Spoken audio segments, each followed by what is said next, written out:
Shikarghat road भूसंपादन घोटाळ्याविरोधात आंदोलनाचे हत्यार, विभागीय आयुक्त कार्यालयासमोर आमरण उपोषण सुरू. नांदेड. केदारखेडा प्रतिनिधी BK. ढसाळ. शिकारघाट रोडसाठी संपादित केलेल्या जमिनीच्या व्यवहारात झालेला मोठा गैरव्यवहार आणि महसूल विभागाची संशयास्पद दप्तर दिरंगाई याविरोधात आजपासून शेतकऱ्यांनी आरपारची लढाई सुरू केली आहे. आपल्या न्याय्य हक्कासाठी संतप्त शेतकऱ्यांनी आज 16 एप्रिल 2026 पासून विभागीय आयुक्त कार्यालयासमोर आमरण उपोषण सुरू केले असून प्रशासनाचे धाबे दणाणले आहेत. प्रकरणाची पार्श्वभूमी: संपादित जमिनीची पुन्हा बेकायदेशीर विक्री. मिळालेल्या माहितीनुसार शिकारघाट रोडसाठी जमिनीचे संपादन करण्यात आले होते.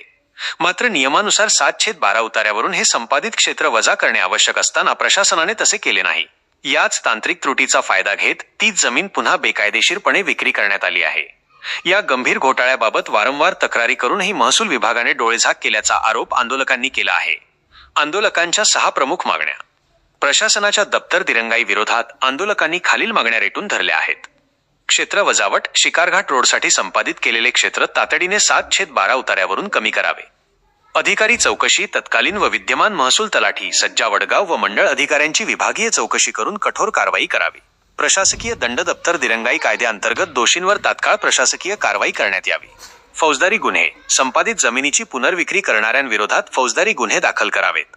महाराजस्व शिबिरातील दुर्लक्ष. महाराजस्व समाधान शिबिरात तक्रारी देऊनही दखल न घेणाऱ्या अधिकाऱ्यांवर कारवाई व्हावी. सखोल पोलीस तपास. नांदेड ग्रामीण पोलीस ठाण्यात दाखल असलेल्या गुन्ह्यांचा निष्पक्ष व सखोल तपास व्हावा. आम्ही वारंवार विनंत्या केल्या, पत्रव्यवहार केला, पण भ्रष्ट यंत्रणेने आम्हाला दाद दिली नाही.